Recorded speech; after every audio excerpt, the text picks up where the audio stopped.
안녕하세요. 소몽입니다. 2020년 3월 24일 재밌는 기사가 하나 나오는데요. 보시는 것처럼 넷플릭스의 시가총액, 넷플릭스의 덩치가 디즈니를 넘어섰다. 이런 기사였어요. 여기 보시는 차트가 바로 넷플릭스와 디즈니의 시가총액을 흐름에 따라서 나타낸 차트인데 하얀색이 디즈니, 그리고 파란색이 넷플릭스입니다. 보시는 것처럼 2020년 3월 24일에 이 부근에서 디즈니의 시가총액이 내려오고 넷플릭스가 상대적으로 방어를 잘하면서 이렇게 둘이 만나게 되는데요.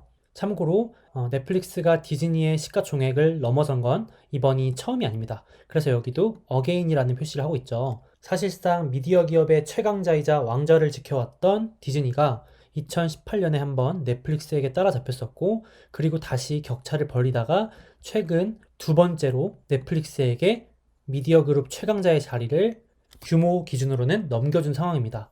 오른쪽 보시면 제가 넷플릭스와 디즈니의 연초 이후 주가 수익률 차트를 보기 좋게 가져와 봤는데요. 위쪽에 보이는 그래프가 넷플릭스의 주가고 아래쪽이 디즈니의 주가입니다.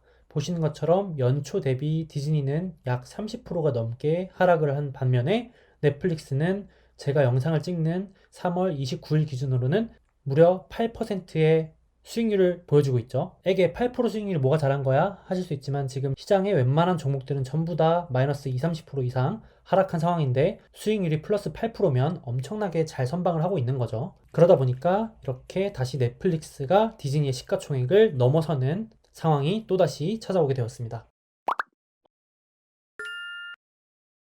말씀드렸던 것처럼 2018년 5월에 넷플릭스가 디즈니에게 미디어 최강자의 자리를 넘겨준 적이 있어서 그 당시에 저도 상당히 기사가 많이 나왔던 걸로 인상 깊게 기억을 하고 있습니다. 제가 최근에 미디어 기업 하면 뭐가 떠올라 하면은 불과 몇 년 전만 해도 당연히 디즈니를 먼저 언급했는데 요즘은 넷플릭스를 먼저 언급하는 분들이 정말 많더라고요. 그러니까 새삼 이 넷플릭스의 위상을 실감할 수 있었는데 보시는 것처럼 넷플릭스가 엄청난 속도로 각종 미디어 기업들을 다 제치고 2018년에 디즈니의 자리를 잠깐 넘어섰다가 그 이후에 넷플릭스를 대수롭지 않게 여겼던 디즈니가 자존심에 스크래치가 나면서 자극을 완전 뿜뿜 받게 되죠. 미키마우스가 화들짝 놀라서 도망가고 있는데 이걸 어떻게 요 녀석을 요리한담 고민을 하던 찰나에 약 1년 만에 2019년 11월 넷플릭스와 사실상 거의 똑같은 플랫폼인 디즈니 플러스를 출시합니다. 그런데 놀랍게도 디즈니 플러스를 출시한 11월 12일 단 하루 만에 1000만 명의 가입자를 확보했고, 그리고 약 3달 만에 거의 3000만 명에 육박하는 가입자 수를 확보하게 됩니다. 그러니까 엄청난 속도로 넷플릭스를 맹추격하게 되죠. 여기 보시는 표는 2020년 1월 기준으로 미국 내의 스트리밍 서비스 구독자 수 현황인데요. 넷플릭스가 미국 내수 기준으로는 약 6,200만 명, 그리고 디즈니 플러스가 2,860만 명. 요거는 익숙하지 않으실 수 있지만 이 훌루라는 서비스 역시 디즈니의 소유죠. 그래서 2,800만 명을 가지고 있고 그 외에도 많은 서비스들이 있다. 그래서 2019년 11월부터 본격적으로 디즈니의 반격이 시작되었다. 이렇게 볼 수 있겠죠. 너무 잘 아시겠지만 디즈니라는 회사는 사실상 계속해서 수많은 컨텐츠들을 인수합병하면서 몸집을 불려오고 경쟁사들을 꾸준히 이겨온 기업인데요. 스타워즈를 가지고 있는 루카스 필름을 인수하고 마블도 인수하고 픽사도 인수하고 이번엔 팍스도 인수하면서 엄청난 컨텐츠들을 계속해서 마치 쇼핑하듯이 포트폴리오에 넣고 있죠. 여기 보시는 게 디즈니 플러스의 화면인데 정말 하루 종일 봐도 지겹지 않을 정도의 어마어마한 컨텐츠들을 보유하고 있죠. 참고로 넷플릭스의 전 세계 가입자 수는 약 1억 7천만 명 정도 되는데 디즈니 플러스뿐만 아니라 디즈니 소유의 훌루, 스포츠 관련 서비스를 제공하고 있는 ESPN, 축구 좋아하시는 분들은 다 알 거예요. 이런 스트리밍 서비스들을 보유하고 있기 때문에 합쳐보면 7,200만 명 정도의 숫자가 나온다는 겁니다. 그러니까 결코 넷플릭스 대비 적지 않은 숫자이고 그 증가세도 만만치 않다. 현 기준으로 넷플릭스의 약 43%가 디즈니가 보유한 스트리밍의 구독자 숫자다. 그래서 2019년 초부터 디즈니 플러스에 대한 기대감으로 쭉 오르다가 여러분도 너무나 잘 아는 시련이 찾아왔죠. 그러면서 디즈니의 주가는 떨어지고 넷플릭스는 견조하게 방어를 하다가 심지어 오르고 있는 상황인데 지금의 사태 때문에 포트폴리오 대부분에 직접적으로 영향을 받게 돼서 속이 많이 쓰린 상황입니다. 근데 디즈니 플러스 출시했으니까 돈 많이 벌지 않을까요? 라는 궁금증이 드실 수 있는데, 그래서 같이 한번 디즈니가 뭘로 돈을 버는지, 지금 상황이 유리한지 불리한지 한번 보겠습니다. 디즈니는 뭘로 돈을 벌까? 먼저 디즈니의 매출비 중에서 가장 큰 부분을 차지하는 테마파크 부분인데요. 디즈니 매출의 약 33%를 차지하니까 3분의 1이죠. 지금의 사태 때문에 디즈니랜드 전 세계적으로 폐장을 하고 있는 상황이죠. 참고로 이게 역사적으로 딱 네 번째 폐장을 한다고 합니다. 디즈니랜드가 폐장하는 거는 전 세계적 지진이나 9.11 테러급 같은 특별한 상황일 때나 폐장을 하는데, 이 사태가 길어질수록 하루하루 돈을 못 벌게 되는 상황이겠죠.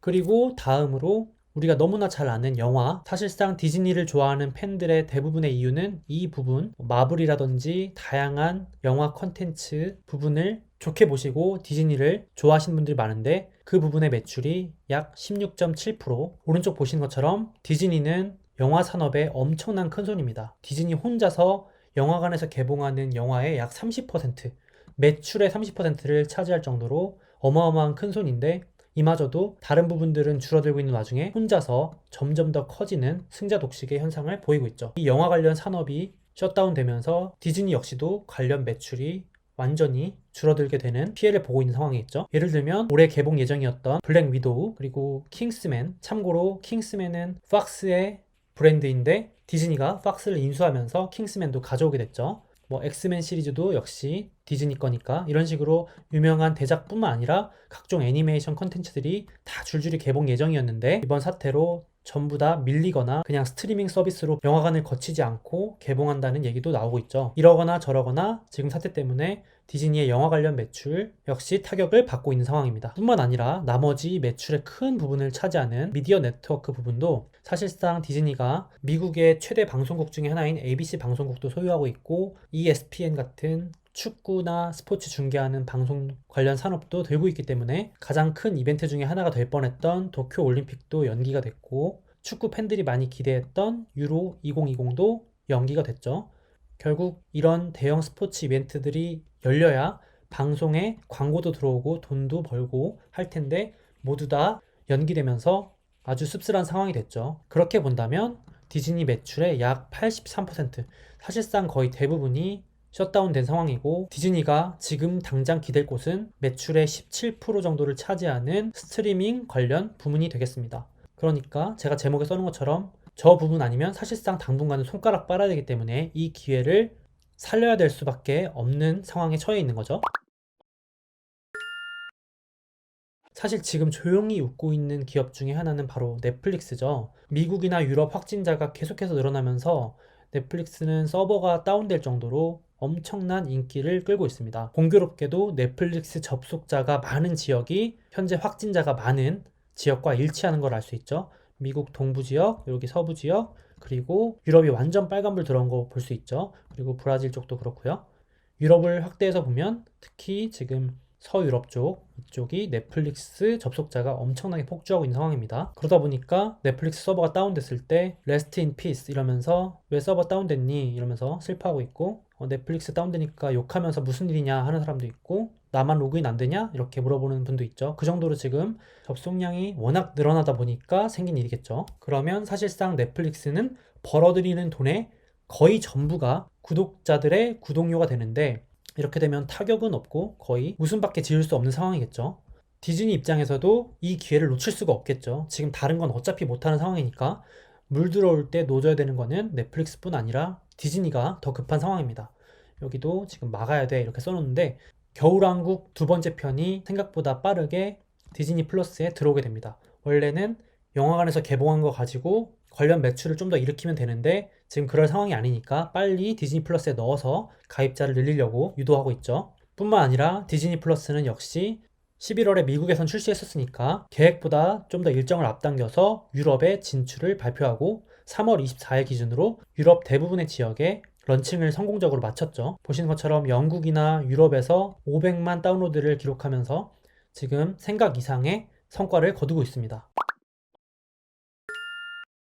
자, 그래서 우리가 올해 재밌게 봐야 될 부분, 아니면 투자자로서는 좀 유익 있게 봐야 되는 부분은 과연 이게 윈윈 게임일까? 아니면 누가 이겨야만 끝나는 제로섬 게임일까? 이 부분인데요.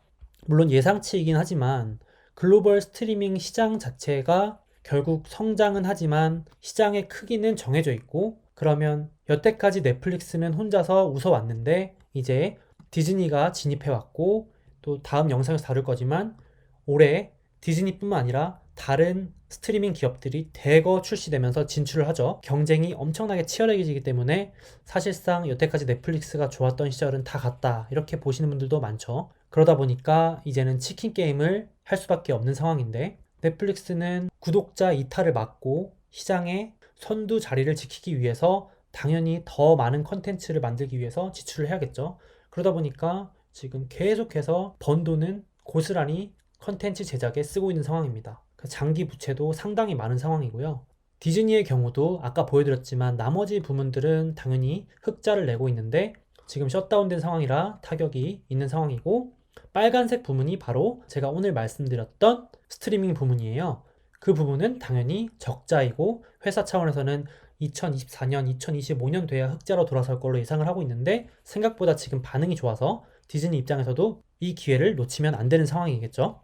자, 다른 영상에서 또 다룰 거지만 디즈니뿐만 아니라 여기 생략된 아마존도 그리고 애플도 이미 스트리밍 서비스를 시작했고, 올해 4월, 5월부터 경쟁사들이 대거 출시되면서 이 시장에 진입할 예정입니다. 근데 하나하나가 다 만만치 않은 기업들이고 심지어 현금도 많은 기업들이 대거 진입을 할 예정이기 때문에 넷플릭스나 디즈니 역시 마냥 긴장을 놓을 수는 없는 상황이죠. 게다가 구독자들의 수가 증가하는 것도 제한적이지만 더군다나 지출 여력은 더욱더 제한적이죠. 여기 보시는 것처럼 물론 설문조사지만 넷플릭스에 얼마까지 낼 수 있냐는 설문조사에서도 구독자들은 보통 평균적으로 20불 이상은 못 내겠다, 그렇게 말을 했고, 다른 설문조사에서도 한 달에 스트리밍 서비스에 내는 돈은 20에서 30불이면 충분하다, 그 이상은 낼 여력이 없다 라고 말을 했는데, 그렇게 된다면 결국은 이 많은 스트리밍 업체들 중에서 구독자들의 선택을 받는 건 몇 개, 소수가 될 거라는 얘기도 될 수 있겠죠.